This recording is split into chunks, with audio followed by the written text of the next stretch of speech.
Hi all! We're going to go ahead and talk about Chapter 11, Improving Your Confidence, jumping ahead a little bit in our text, but I want to just get the elephant out of the room and talk about communication apprehension or speaking anxiety. Most of us struggle with some form of communication apprehension, so hopefully by the end of the lecture you'll have some tips and tricks to dealing with those kinds of things. The next slide I'm going to talk about here shows that 74% of people suffer from some form of speech anxiety. The fear actually has a name. It's called glossophobia. And studies have shown that some people are more afraid of public speaking than they are of dying. And I'm not telling you this statistic because I want to scare you. I'm telling you because I don't want you to feel alone in your fear. It's very much a real fear that affects 3/4 of our population. So you are not alone by any means. And even between the sexes, the breakdown is pretty even, with 73% males suffering from some form of speech anxiety and 75% of females. So again, moral of the story, you are not alone, and we will work through any fears or apprehension. And I'm happy to meet with you individually in the Zoom room too to discuss any fears and try and work through them with you too.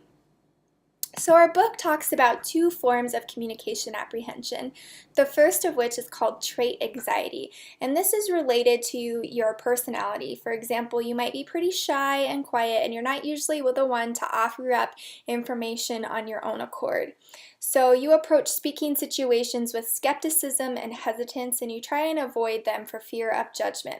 Now this is kind of a stereotype, but you might fit in at some point or another with trait anxiety. And again, by the end of the lecture, you'll have some tips to try and overcome any of these things. The other is called state anxiety, and this deals with the actual speaking situation. For instance, you might not really want to be the center of attention in the public speaking situation, and that context really bothers you. So maybe you have an irrational fear that the audience is out to get you or waiting for you to screw up. And the truth is, guys, nobody wants to see anyone screw up. We're all in the same boat. We're all giving speeches and presentations, right? And you want to see your peers succeed just as much as you yourself want to succeed. It's really uncomfy if you're watching a speech and someone is struggling or fumbling around, right? We really want to see our other peers succeed. All right, the second type of communication apprehension that our book touches on is called state anxiety, and that deals with the actual state of the public speaking situation, the context that you're in. So I know a lot of people struggle with the thought that other people are going to be watching you, whether it's in a big group or a small group, and you actually have to physically stand up in the front of a room or be the one speaking in our online situation. So it's actually that context, thinking about talking in those kinds of situations. And then additionally, most people have an irrational fear that the audience is out to get them or waiting for them to screw up. And the truth is, nobody wants to see anyone screw up. It's really uncomfy when someone is struggling giving a speech or a presentation, and you really just want to help them. Your heart goes out for them, right? So in this class, all of us are going to want to see you succeed just as much as you want to succeed. So try and fade that out of your mind. Nobody wants to see you screw up, and everyone is in the same state, the same context as you are. All right, let's talk about some reasons for feeling nervous. This overall fear of humiliation, which we just talked about a little bit, concern about not being prepared, and that's something that you can really mitigate. So if you're feeling nervous about them, just make sure that you're very prepared, that you have your outline prepared, that you are dressed accordingly, and that goes with our worry about appearance, that you've checked yourself in the mirror, you feel confident about the way you look, and then you go and present your speech accordingly. This pressure to perform goes along with the supplemental video that I provided, that TED Talk that's in this week's module, and he talks about this pressure to perform and people seeing the public speaking situation as a performance. I want you to shift that out of your mind and instead think about public speaking as a conversation, something that you do day in and day out. You are presenting information to your peers in a conversational and relatable manner. Just you are the one standing up. So try and think about that. You're just having a conversation, a circular conversation with those around you.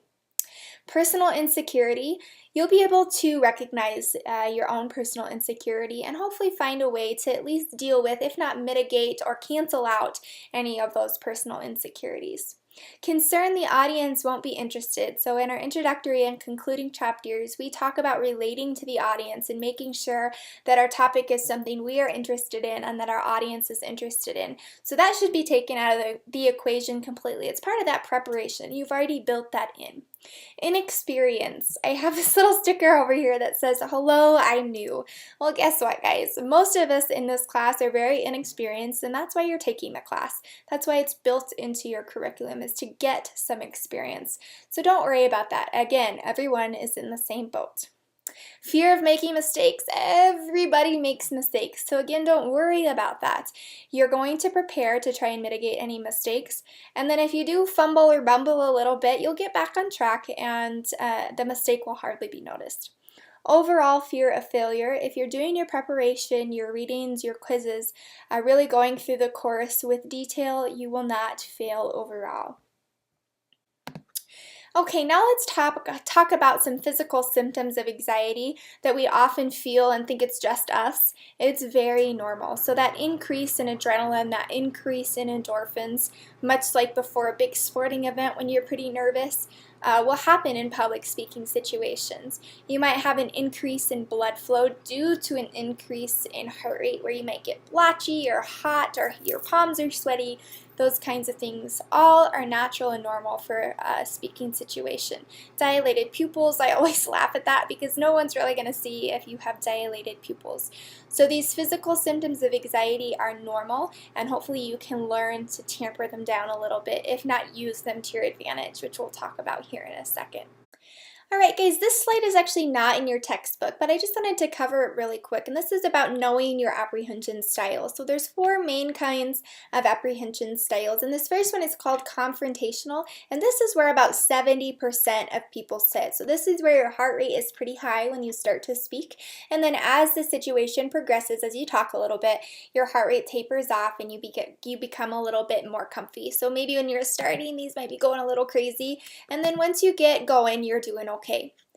The second type is called inflexible, and this is where you might have high levels of anxiety all the way through your speech. So just knowing if this is you and how to deal with it. Average, you just have a pretty consistent, not high but not low, not really comfy kind of level. You're just hanging out throughout, getting through your speech. Then there's insensitive, and these are the very experienced speakers where they're almost at a resting heart rate. They're just really comfortable in the situation. Not many of us are going to be here, not many of us are going to be here, a few probably here, but again, most in this confrontational style. So just knowing that these don't last long and your heart rate will most likely taper off. Alright, so let's talk about understanding our nerves. And my first bullet point here is you are going to feel much more nervous than you look. So I always say fake it till you make it.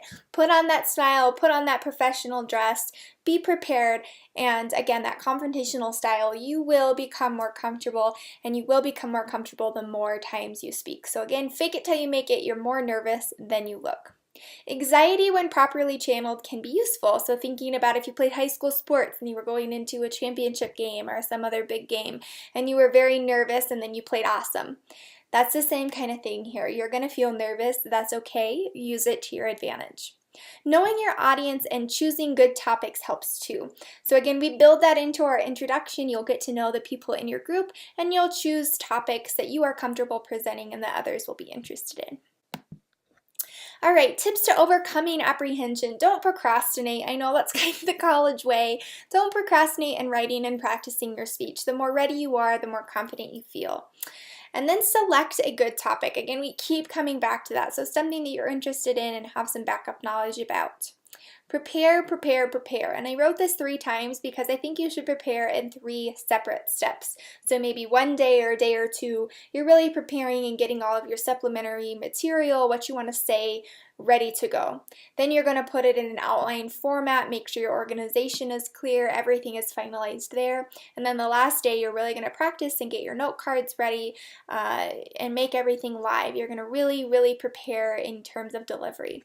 And be very organized. And this is going into the speech with your outline and then with your delivery notes as well, and exactly how you plan to approach the situation. Know your introduction and conclusion really, really well. So you always want to start strong and end strong. And if we're the most nervous when we start to speak, making sure that that intro is down pat will help us out a lot. And your conclusion, a lot of times you just want to get done and be over, but knowing that conclusion really solidifies your message, so practice it really well and make sure not to be quick with it or forget it. Make practice real, and I just touched on this, but really stand up when you're going to present or you're practicing your presentation, moving around, gesturing as you plan to when you present, full vocal volume, all those things. Next, we have breathe on here, which you're like, duh, I have to breathe. Make sure you're still focusing on it when you're doing your presentations. A lot of times we will see people take a big breath and then talk really fast and just get it all out, and then when they have to take another breath, it's like, and they start talking again. So just making sure, I've even had people write on their note cards, breathe, take a breath. Take a second, take a deep breath, no one will even notice. Channel your nervous energy. So this is talking again that sports example, knowing that you have a message to share. You're going to channel that. You're going to visualize success going into it. So you're not going to visualize missing a free throw. You're always going to visualize nailing that free throw and getting those points. Okay. Alright guys, we'll continue on with a couple more tips to overcoming apprehension. And your book talks about cognitive restructuring, which is basically replacing negative thoughts with positive thoughts. So I want you to recognize any negative thoughts that are popping up about a speaking situation and then work to put a positive spin on that. Come up with a different way of thinking about that thought. Really focus on your message and not your fear. So you have something to share, focus on that, focus on what you've planned to say, and try and avoid focusing on any fears that arise out of the situation. Look for positive listener support. So those in your groups or me online that are listening intently and really absorbing your message. Look for us. There's going to be people out there that are very interested and intrigued in what you have to say. Seek opportunities to speak whenever possible. You've heard that old saying, practice makes perfect, and while there's never a perfect public speaker, the more times that we're practicing and putting ourselves in those situations, the easier they will become. Focus on what you've accomplished. So this might even be where you have an introductory note card, and when you flip that note card, you feel good because you're done with your intro and you can move on to main point 1, and then 2, and then 3, and then a conclusion. So just take it bit by bit, bite by bite. Alright guys, that's what we have today for Chapter 11. So make sure you've completed all of your quizzes for week 3 and start working on week 4. Bye!